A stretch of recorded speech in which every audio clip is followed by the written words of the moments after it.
Are you a slave to the machine? Yeah, at the command of your phone, your screen. And like I said, I see this every day. You know, guys on the bus, down the street, in the gym, curled over their phones. They're not working out. They're not working. They're being worked by social media. The only winners in this social media digital control game are the tech barons as you pour your life energy into that screen. Literally your life energy. You'll never get it back. Strolling, swiping, chasing the next thing. The dopamine hits, addicted, enslaved. Now, if you check your phone every few minutes, it's a problem. When was the last time you checked in with yourself? Remember, they built the system to keep you hooked into that device, your life energy pouring in there, and you can break the code. You can free your mind. And that's exactly what we're talking about here. This is not just about detox. It's about understanding how you and the phones work together. It's about training your brain, rewiring your focus. And that's what we've been doing through this course, is you learning to master your attention, you learning to take your power and your life back. As you train, you will stop reacting. You start choosing. You see clearly. You hear your own thoughts again. You feel calm and alive. And I'm talking about seriously alive, vibrantly alive, and in charge. You don't ever have to be a digital slave again. You can own your own mind, your own life. You're going to have so much more life energy. You're going to have trouble working out what to do with it. Your life is going to be resonant. Your relationships rich. Your phone will be on the side or somewhere else. You only check it when there's a message from someone important. Because the days of the infinite scroll eating up your life energy can be over. Now, the question is, are you ready? Are you ready to seriously free your mind? Are you ready to transform your life?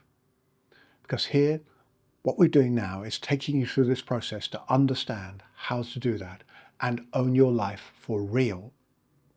The first step, as we've been doing on this program, is understanding your own mind. Understanding that mind is the full flow of the interpretation of sensory information from all the sense fields and all the information from your body pulsing up through your brain and being registered. And that is then checked through memories. And then you find out about how to relate to that. Do you relate to this in a fearful way or a curious way? What's the story you tell about yourself in what's happening? What meanings do you make out of what's happening? What metaphors do you generate to explain to yourself the nature of life and your place in it? How do you project those narratives, those meanings, those interpretations of the data of the sense fields into the future to predict what might or might not happen for you? Are you awfulizing your life? Catastrophizing it, worrying about everything that hasn't even happened yet? Or are you engaging fully here in presence? Understanding the mind, that it is a problem-solving tool, taking all that data and sense-making with it to essentially help you to survive, reproduce and thrive, means that you can then start to relax into your brain, relax into those narratives and no longer buy into them in the same way. They're just stories generated by your brain. They're not real. They're created by your brain as one interpretation of an array of biological data. Many other interpretations could happen. So what you're learning to do is to understand that and allow all of that to settle out, not buy into any of it. And you do that by training your brain in focus.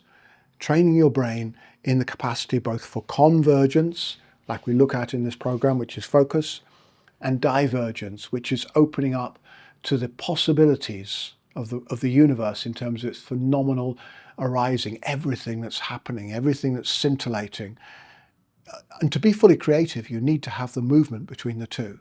Divergence, just noticing everything. Convergence, focusing in on what you choose. Divergence, opening up.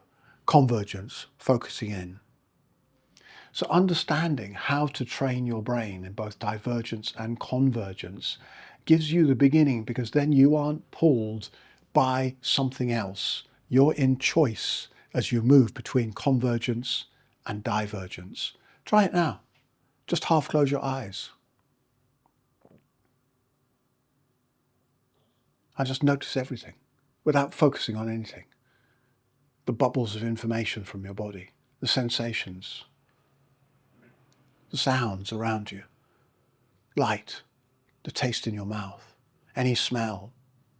Just notice everything around you, everything in you, and settle into that kind of weave, that incredible array of information, that data, without focusing on any of it, just letting it all bubble and play, letting all the phenomena of your life play itself. That's divergence. And now shift your attention radically onto the breath and just focus on the breath and stay with your focus on the tips of the nostrils here and the breath entering and leaving. And you might also notice the movement of the belly as you breathe. But stay focused on the breath now. Stay focused on the breath as if your life depended on it. Stay with it. Stay with it continuously, continuously, continuously. Now relax the focus again back into divergence. Soften your eyes. Notice everything. Notice everything. Stay there for a while. Stay in that place of divergence for a little while. And then when you're ready, whenever you're ready, radically shift back into convergence, into focus.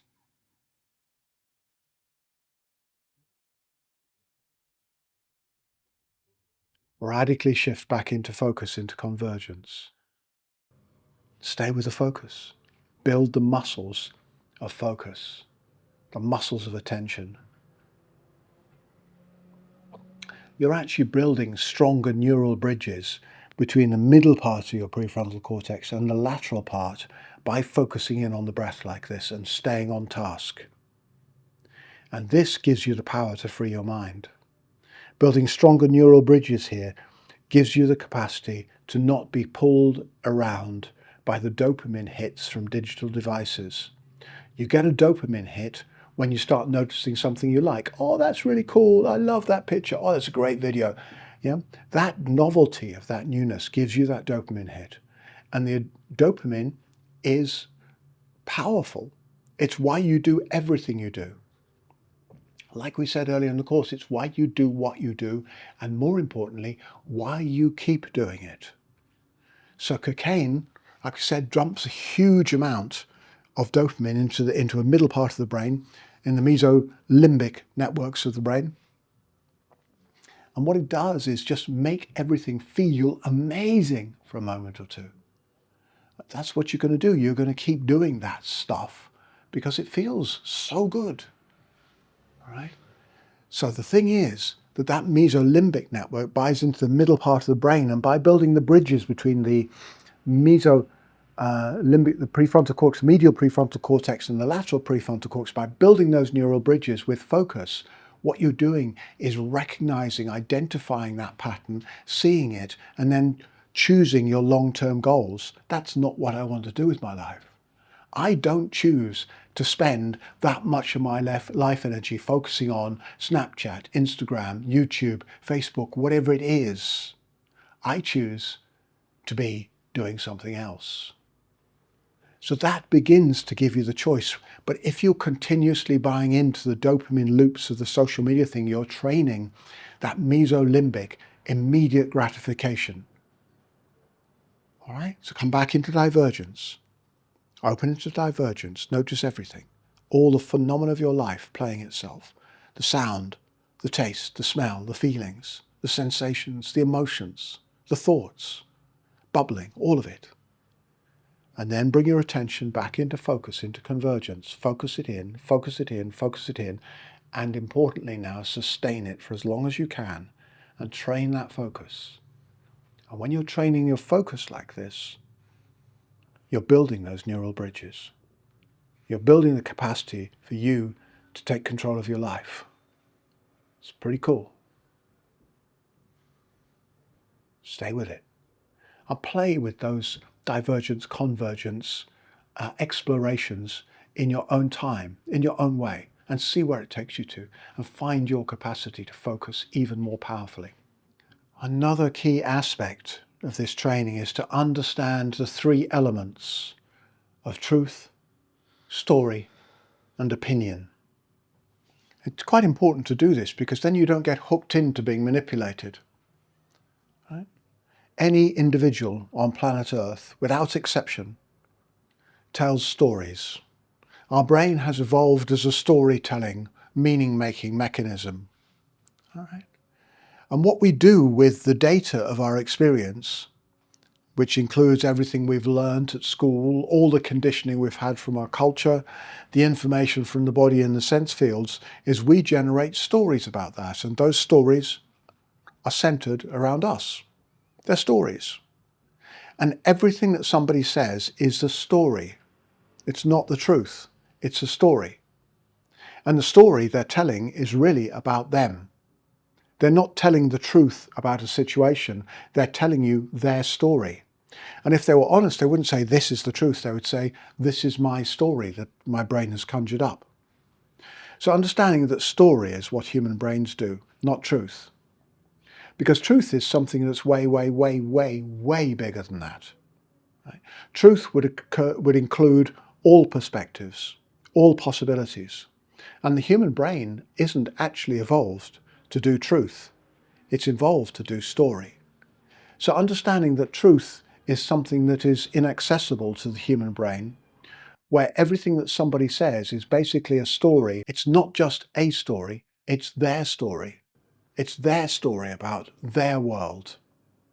So if you buy into their story and don't recognize, oh, that's a curious story that that person's telling me, yeah, what do you say? Do you agree with it or disagree with it? They're not telling you the truth, they're telling you their story. Now, opinion as well is something different. Opinion is really interesting because opinion usually comes when somebody doesn't have enough evidence. It comes out of bias confirmation, and we human beings love to prove ourselves right. We love to have information that proves what I think and what I feel is accurate. So again, the social media rabbit holes are very much about bias confirmation. Yes, you're right. Keep scrolling. Keep pouring your life energy down this rabbit hole because that's giving the billionaire tech barons more money, more life energy, more to do. It's giving them your power. So if you don't understand that opinion is when somebody is basically bias confirming their story, usually on insufficient evidence. I've heard so many opinions recently about so many different topics. I want to avoid politics a little bit because it gets complicated. But, people come up with narratives and stories about everything. I was at a sauna, a gym. I was at a sauna and I was talking about, somebody was asking about losing weight. So I engaged in a story about losing weight. I said, well, the curious thing about human beings is that we're the fattiest of apes. We do. We lay down fat. Other apes don't. They don't need to. They live in the jungles where they can just grab food. Human beings evolved through a different situation and circumstances where there was climate change and we had to store food in our bodies as fat. That's what humans do. And this person looked at me and said, are you saying that we're apes? I said, I was talking about the evolution of the human body because it's really curious then about how to work with getting rid of fat from the body if you want to. And she said, oh, I don't believe in that. I believe in... And I said, okay. So do you not understand evolution? She said, oh, I don't believe in evolution. Okay, great. It's a belief. Now, evolution is fascinating because it's the only evidence-backed narrative we have of the creation of life on planet Earth. Everything else is a story and an opinion. It's a story, a belief, and an opinion. The only evidence-based framework we have is called evolution. So you don't have to believe in it. It doesn't matter whether you believe in it or not. It doesn't matter what your opinion about it is or not. That's closer to truth because it's got a lot of evidence behind it and other things don't. So look at the difference between things that are close to the truth, evidence-based, their stories, my story, the thing I create out of the data that's available to me, and an opinion, which is when I have less information, but I want to hold a stance on this, so I will create a narrative around some view that I am confirming with my own biases. But understanding those differences allows you to be free of manipulation to a huge degree because you understand that just about everything everybody says is a story. It's a story. Maybe a good story, but it's a story. And there's nothing wrong with stories. It's how humans communicate, right? Look at Leo Tolstoy or Lewis Carroll or any great storyteller. There are so many of them. You know, so many storytellers are amazing. We love stories, human beings. We love stories. Not wrong, but it's just recognizing that they are just stories. So understanding the difference between truth and story and opinion helps you to not be manipulated by stories or opinions. Another key element of working with your own brain is to understand that every single neuron that fires, the neurons are the nerves in the brain that generate the patterns of thought, generate every story, every meaning, every experience in the brain is a sequence of firing of different nerves. A nerve can only fire if the nerve before it has fired. It's a sequential arrangement of neurons that fire off to create something, anything, whether it's a movement of muscles like this, or whether it's a noise coming out of my mouth by squeezing respiratory muscles and moving my tongue. Whatever happens comes from this sequence of firing of nerves. And the nerves that fire have to have had other nerves fire before that, or they can't operate. Not only that, but they have to be wired up in particular patterns, and those particular patterns come from your childhood, your adolescence, your conditioning, and your culture. So those patterns are how your brain interprets the data of your life.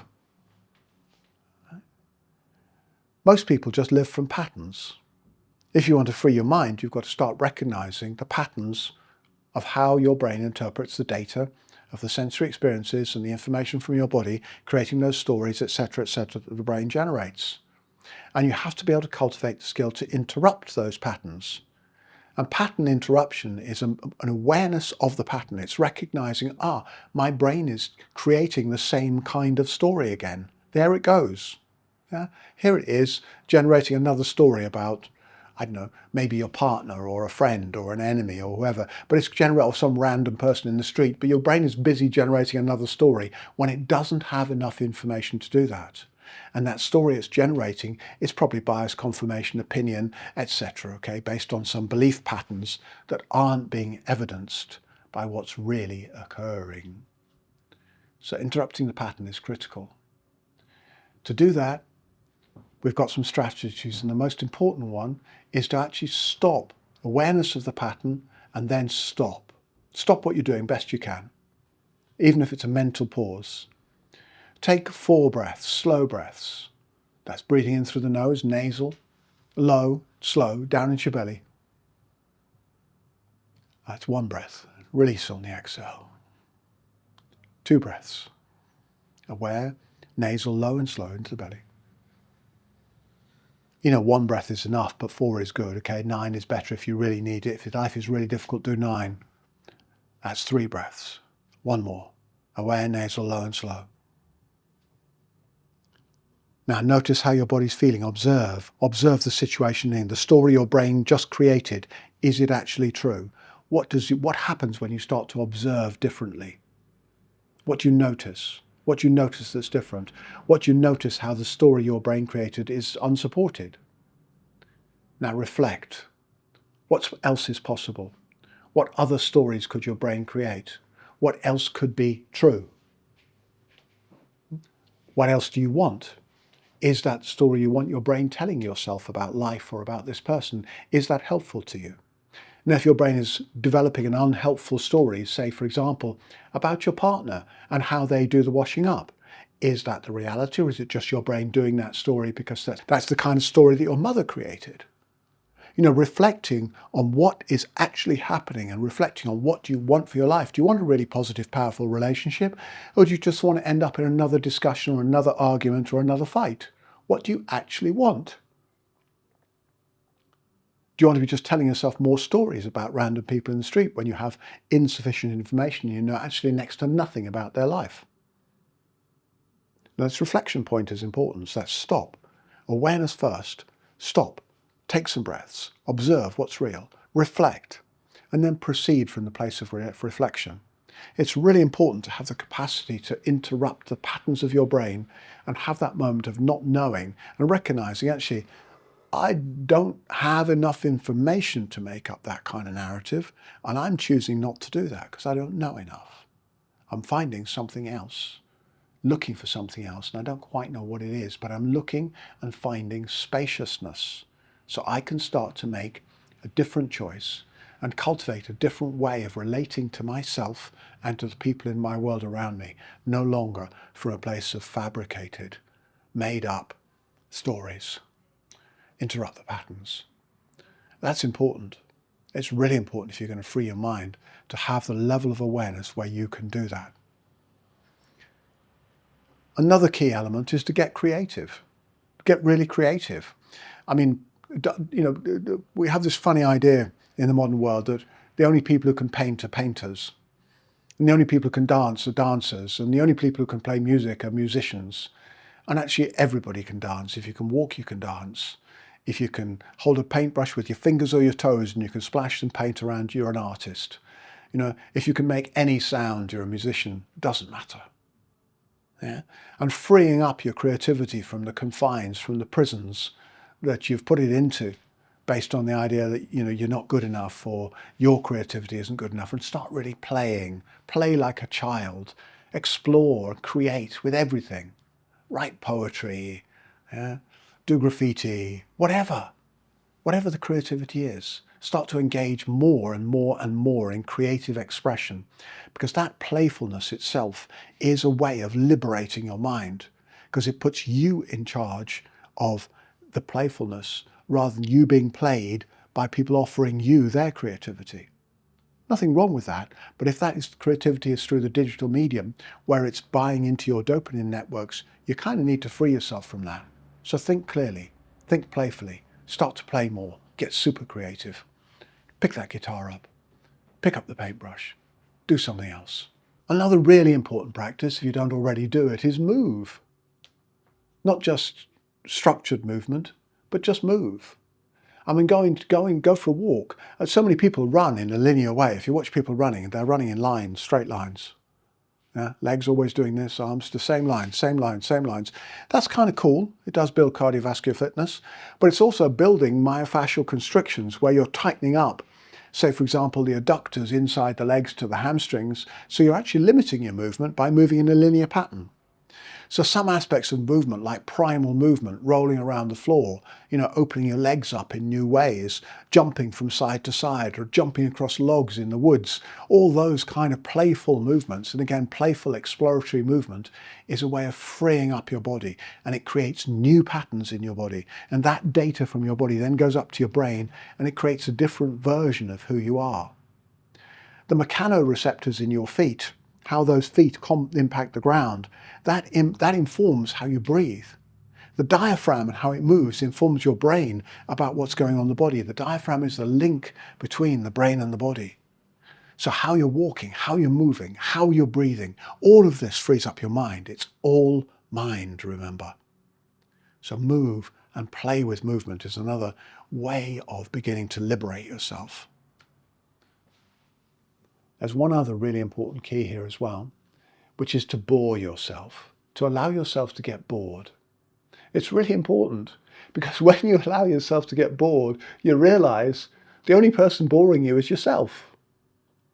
One of the beauties about awareness of breathing practice, where you're just sitting there paying attention to your breath, is you've got to go through the boredom. If you want to master anything, you've actually got to go through the boredom to recognize nobody's boring you. There is nothing that is boring. Nothing in this universe is boring except that you bore yourself with it. Does that make sense? Yeah? So you've got to face into that boredom. And the other beautiful thing about boring yourself is that it retrains your dopamine networks. It resets your dopamine level to a lower threshold. So you don't have to have 20 minutes of scrolling before you get satisfied to get that dopamine up. You can just pick it up, notice something, put it down again. You're not trapped and addicted by your own dopamine webs. So bore yourself on a daily basis. Get boring and bore yourself just going for a walk without your phone. Awareness of breathing. That kind of thing is absolutely super critical, because that's allowing your dopamine networks to resettle down to a good, easy, regulated level where you can relax into life and not be trapped by those systems that want to continue to feed you, dopamine hits. All right, so that's a really good practice. Bore yourself regularly. Another really good strategy is to be in nature more. Now, of course, if you're living in a city, that's hard. That's harder. One of the things, when I lived in London, one of the things I used to do was navigate my routes through the parks, not just on public transport, but get off and give myself time to go through a park, to actually walk through a park, to try and get as much nature as possible in the city. You know, it's critical to have time in nature because we are nature. We are nature. And there's a thing called nature deficit disorder where people don't see enough green and enough living things and they end up depressed and unhappy, right? So being in nature, again, helps you reset your brain to a kind of more natural level where you're not going to be pulled and pushed around by some stuff that's on the phone, which isn't even particularly relevant for your life, right? Another option, of course, is get an old school phone. Get an old school phone. I've seen people now getting these old school Nokias with press buttons on them, things like that, which don't have a screen on them, because that eliminates that smartphone tricks. And of course, you know, the way, if you look at this phone here, there's little red notifications on there. They were built the color red. They spent a lot of money on choosing the color, so it grabs your attention. That's what the red does. It grabs your attention. The color of the screens. So on this phone, I can go 1, 2, 3, and it goes black and white. No more red color. No more attracting my attention. Another thing to do is switch it off. Put it away for periods of time. Check it once or twice a day. Another trick to play is to put it down, face down, so the flashing colours don't come into your face. You're not noticing that. You just put it face down. It's not attracting your attention. So there's lots of ways you can start to train yourself. So if you do have to have a smartphone, and for one, I do quite a lot of business on this. I do emails and all sorts of things. It's a business tool. So what I can do is I can turn the colour off, put it face down, and start training myself in my relationship to the phone. So if I do want to pick it up and do some scrolling, there you go, the colour's back on, and I can go, okay, 15 minutes. I'm going to chill and watch that thing for 15 minutes. I'm going to go on YouTube for 15 minutes. 15 minutes later, that's enough of that. Turn off, switch it off, colour back off, put it down, done. So it's a choice. It's not an entrapment. But you've got to be very careful with those edges, because if you're really getting those dopamine hits, you're going to want to do it again. So you've got to bore yourself. You've got to come into the awareness of breathing practice to reset the dopamine. You get the idea? So it's, you know, it's a really interesting practice to play with those edges. It's a great game, but you've got to be able to be really skilled at it to do it well.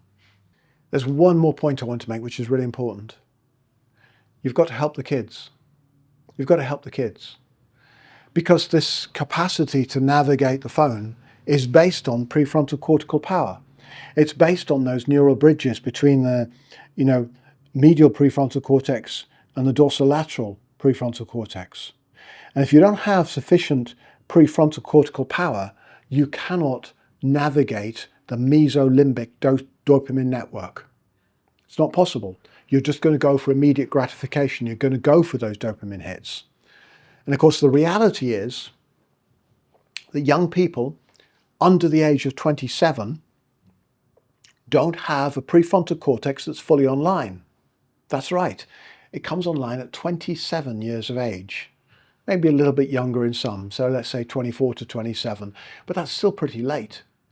So if you've got some young people, well, all young people in the contemporary modern world at least, who've got smartphones, what they're doing is they're having their brains trained by the smartphone into that responsivity, into buying into this sort of whole, you know, enslavement principle. That's what's happening.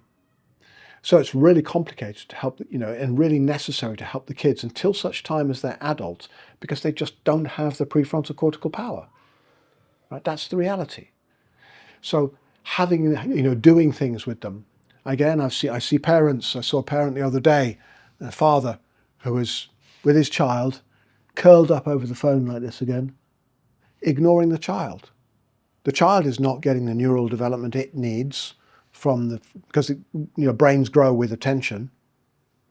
Brains grow with care and attention. It wasn't getting the attention it needed. The child was learning that that's the way to be.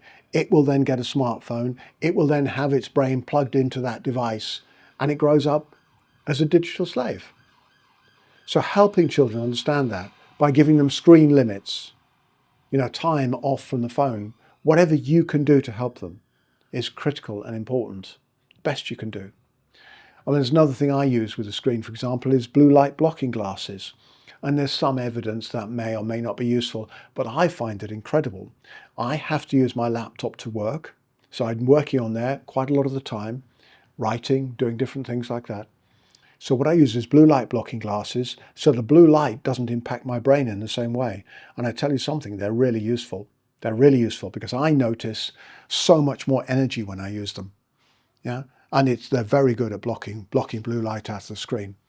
So there's lots of strategies here that you can use to start to liberate your life and free your mind from this digital entanglement in a good way, where you stay in charge. You don't become the digital slave, you become the digital master. You become, you own your life and you make the decisions about how you choose to interface with these digital devices. And that's absolutely critical.